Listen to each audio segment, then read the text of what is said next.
सबसे पहले तो बाबा का थैंक यू, शुक्रिया, जो बाबा ने मुझे इतनी सुंदर फुलवारी में भेजा, जहाँ मैं पत्थर से एक कली बन गई और अभी फूल बन रही है।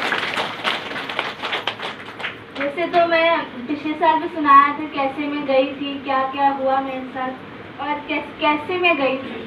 तो इस साल मैं ये अनुभव सुनाना चाहती हूँ कि बाबा हमें कितना कितना सिखाता है। बस वहाँ पे मतलब बाबा घर में तो हमें बहुत कुछ सीखने मिलता है। ज्ञान योग तो है ही, साथ साथ खाना बनाना भी सीखते हैं, पढ़ाई करना भी सीखते हैं। सबसे मेन बाबा का अनुभव कैसे करना है वो सीखते हैं। तो एक छोटा सा अनुभव सुनाती हूँ। मेरे साथ एक घटना हुई। वैसे हमारे यहाँ रोटी बनाते 60 रोटी 1 घंटे में बनती है। तो वो ट्रेनिंग देते कि 1 घंटे में 60 रोटी बनानी है। तो मुझे वो तो सीख लिया। अब क्या ज्वार की रोटी बनानी थी, वो तो बेलना नहीं होता, उससे तो अलग ही प्रकार की रोटी होती है। और शुरू ट्रेनिंग मिले, मुझे आता नहीं था। तो ऐसा हुआ 2-3 दिन हो गया और मैं सबसे बड़ी, मुझे आ नहीं रहा था। ऐसा हुआ कि मेरी कंप्लेंट चले गई बड़ी जी के पास कि मुझे आता नहीं है।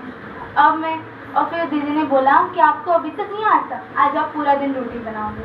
तो फिर मैं कैसे, ठीक है बाबा, आपने मुझे जो बोला है मैं वही करूँगी। पूरा दिन रोटी बनाया।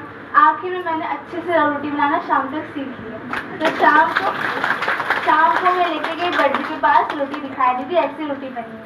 तो सुबह थोड़ा बहुत जोश में आके दीदी ने मुझे बोला, तो शाम को इतना प्यार से मुझे बोला, ऐसा देखो ऐसे सीखना होता है। तो ना बाबा हमें बड़े भले ही ठोकते हैं थोड़ा, बट बहुत मतलब सिखा के बाबा हमें ऐसा महान बना देते हैं। अभी मैं घर में बोलूँ ना, 10 मिनट में 10 रोटी बना के दिखाते हैं ऐसे बाबा, बिना बेलन के।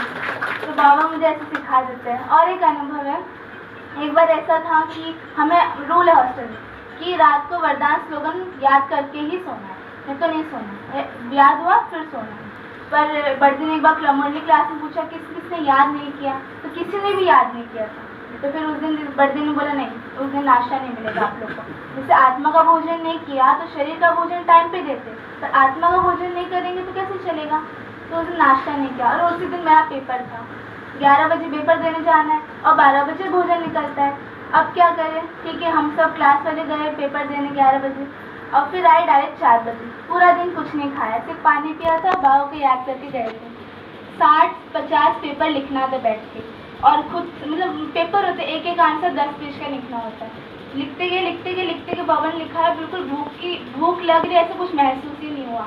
बाबा ने ऐसा अनुभव करा है। और 4 बजे तक आया तो ऐसा लगा कि भूख लगी नहीं थी, क्योंकि दिन भर कुछ भी नहीं खाया था। बाबा हमें शक्ति देता जब बाबा के श्रीमत पर हम चलते। और फिर तब से मैंने निश्चय कर लिया कि मुझे मुरली मतलब वरदान स्लोगन याद करके ही सोना है। तो अभी भी वो नियम चलते आ रहा है। तो बाबा का इतना कमाल है। तो आप लोगों से छोटी स्टोरी है, सिर्फ 1 मिनट की। उस एक व्यक्ति था, तो 2 बिल्डिंग थी उसके बीच में, और 2 बिल्डिंग के बीच में रस्सी बांधा, और उस पर उसने कर दिखाते ना कि चलते रस्सी के ऊपर, तो वैसे रस्सी के ऊपर चला। तो सब बड़े शौक हो गया, बड़ी प्रशंसा की उसकी, तो सब खुश हो गए। तो उसने बोला ठीक है कल मैं एक और अच्छा यूनिक दिखाऊंगा कर। ठीक है, कल सब बहुत सारे लोग आए। उसने कल क्या किया, अपने बच्चे को अपने गले से लगा के उस रस्सी पे चलना शुरू किया। सब बहुत डरे हुए थे, कुछ हो गया तो क्या होगा, गिर जाएंगे, पर नहीं, वो निर्भय होकर चलने लगा और पार कर लिया। उसने बोला मुझे कल मैं और भी अच्छा दिखाऊंगा, बट एक शर्त है। सबने पूछा क्या, आप लोगों में से कोई मुझे अपना बच्चा दे दो और मैं उस पर चलूँगा। किसने भी नहीं दिया, किसने भी नहीं बोला क्यों नहीं दे सकती, मैं अपना बच्चा दे सकता, मैं अपना बच्चा लेकर चल सकता हूँ, तो आप लोग मुझे नहीं दे सकते। किसी ने भी नहीं दिया। इसका मतलब ये है, हम तो बोलते कि अच्छा है, बाबा का ज्ञान अच्छा है, सेंटर अच्छा है, हॉस्टल अच्छा है, सब अच्छा है, पर कोई आने की हिम्मत ही नहीं करता, ना कोई बाबा को प्रवेश करता। तो ना बस इतना है। मैं भी, मुझे कोई पूछते हॉस्टल में आप कहाँ से हो, तो मैं बोलती हूँ मुंबई से हूँ। तो बोलते मुंबई से, क्योंकि हमारे हॉस्टल में सिर्फ 2 कन्याएं मुंबई का और कोई भी नहीं, 150 में। तो मैं सिर्फ 2, और मैं जब यहाँ आती तो बोलते अब इंदौर से, क्योंकि मुंबई की वाली कोई कन्या कोई जाते ही नहीं इंदौर, मतलब बाहर, क्योंकि उनका यहाँ का माया का आकर्षण ही इतना है। तो मेरा भी मन नहीं था, पर बाबा ने बुलाना था तो मैं चले गई।